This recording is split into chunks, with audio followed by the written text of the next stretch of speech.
Chapter 30, Aldo Braff. Just because you've got anger management problems doesn't mean there isn't plenty to be ticked off about. Second, the internal combustion engine finished second in the district science fair. It would have been better to finish 150th than to come so close to winning only to take an L. I don't care about the trophy. You can find that plastic junk in any dollar store. But we were a hair away from saving Ribbit, and they gave first place to a bunch of dweebs whose teacher didn't even need saving. I remember their project, some windmill thingy. No one's ever going to forget ours, definitely not the fire department, who had to spray down all those bushes and trees because of conflagration containment, whatever that means. Miss Fountain tries to make us feel better. You can't take this so personally, she tells us on Monday morning. Your project was just as good as the wind turbine, but clean power is very hot these days. Hot, I echo. We set the whole street on fire. What could be hotter than that? She's patient. I mean popular. People care about the environment. Your project was wonderful, but internal combustion engines are so last century. How do you think everybody got to the science fair? Barnstorm challenges. They drove internal combustion engines. I'll bet nobody came by wind turbine, Elaine adds in her usual rumble. Miss Fountain just sighs. I can't be mad at her. She wanted this every bit as much as we did. It was Ribbit who showed me that teachers aren't always the enemy, even when they make you do work or yell or take away your rabbit butts. If it wasn't for Ribbit, I never would have heard of where the red fern grows, which I'd be done with by now if we didn't drop everything to work on the science fair.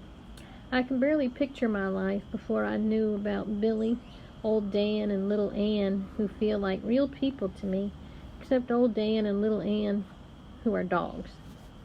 Poor Mr. Kermit, says Kiana. I can't believe we let him down. I don't want any more of that kind of talk, Miss Fountain lectures sternly. You didn't let him down, just the opposite. He's prouder of you than ever been of any class, and he loves his new car. And how come he was afraid to drive it home from the science fair? Mateo asks. That was just because of the racing fuel, he explains. Once Jake drained all that out and put in regular gas, Mr. Kermit was fine. He has the cutest nickname for it. He calls it Coco Nerd. Isn't that adorable? Miss Fountain thinks a lot of things are adorable. That's not my style. Maybe Vladimir in a lizardly kind of way. And old Dan and little Ann, although I never met them in real life. Anyway, Ribbit might be psyched about his car, but he isn't psyched enough to come to school today. Even worse, our subject turns out to be Dawn of the Dead again. To be honest, she's not as mean this time around. Some of that might be that we're so depressed about losing Ribbit that nobody has the energy to give her much of a hard time. We drop a few textbooks, but our hearts aren't into it enough to get the timing right. Who can buzz out a fake power hum when the best teacher in the world is getting shafted and you could have helped but you failed? We deserve Dawn of the Dead. We deserve someone even meaner than her. I can't picture who that would be. Mateo probably knows. When she tells us to work, we don't argue with her. We don't groan and complain. We don't even goof off. I'm just as happy to get back to old Dan and little Ann. It might take my mind off Ribbit and how we blew it for him.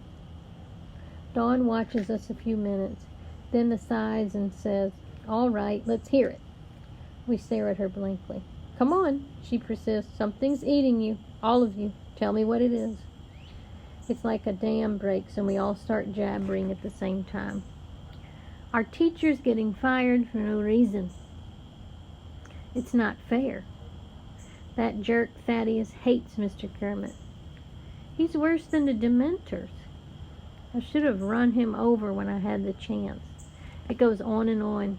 We never run out of complaints about how awful and unfair it is. It's the first time I've ever been in a class where everybody else is just as mad as I am. And we can't all have anger management issues. Sometimes mad is exactly what you're supposed to be. The amazing part is Dawn of the Dead doesn't chew us out or shut us down. She listens, which can't be easy with all 7 of us yelling over each other. Then she has a long conversation with Miss Fountain, who comes to see what the racket is about. The 2 of them are in the hall talking for what seemed like forever. Finally, the substitute walks back into the room and faces us. Well, it seems as if I misjudged you young people. She's wrong about that. Anything bad she thought about us last time goes double, because we had the opportunity to help ribbit, and we came up empty.